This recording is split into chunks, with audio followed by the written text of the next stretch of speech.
Hi, Lee Phillips again. Yeah, I'm still a lawyer. In fact, I'm a counselor to the United States Supreme Court. I'm a United States Supreme Court counselor. So I've been around for a while. I've been practicing for a long time. I'm almost getting good at it, but not quite. I'm still practicing.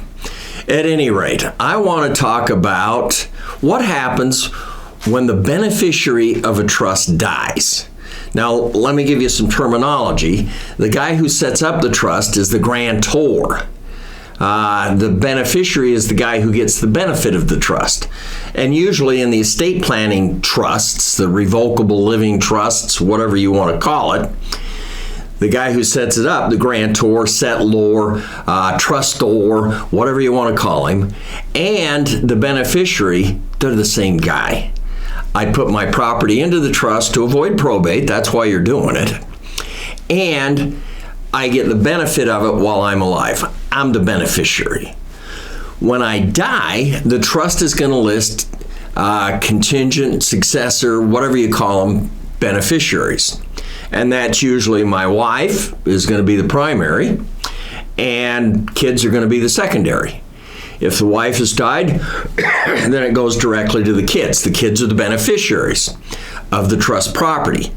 And the trust is going to say that the trust property is going to be divided by the trustee equally amongst the kids and paid out to them.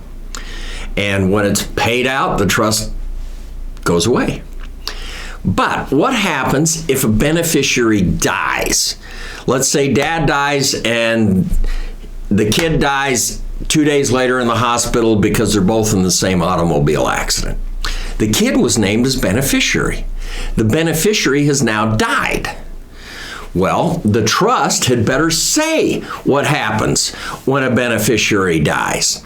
Usually in the estate planning trust, the revocable living trust, or whatever you want to call them, it's going to say that this kid's share is going to go down to their kids. We call it by representation or per stirpes. So it's going to go down to the kids, this beneficiary's children, per stirpes. That means his 3 kids get his share of dad's trust. And so if the beneficiary dies, then it goes down to that beneficiary's children. That's what usually happens. Doesn't have to happen that way. We could say if this beneficiary dies, then it's just divided 3 other ways because dad had four kids. Okay?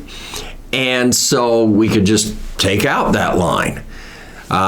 We can do all sorts of things when a beneficiary dies, but it's going to be what the trust says happens. You've got to make sure that your trust says what happens if one of the beneficiaries dies before their share is distributed totally. That could be after dad died. I mean, some of these trusts go on for a long time.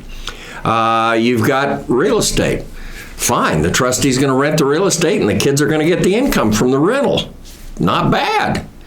That may be a lot better than just selling it and dividing up the property today.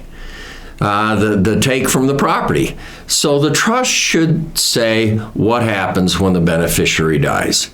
This is Lee Phillips. Now don't forget, you can get a whole series of materials on how to use a trust. Just sign up. It's free.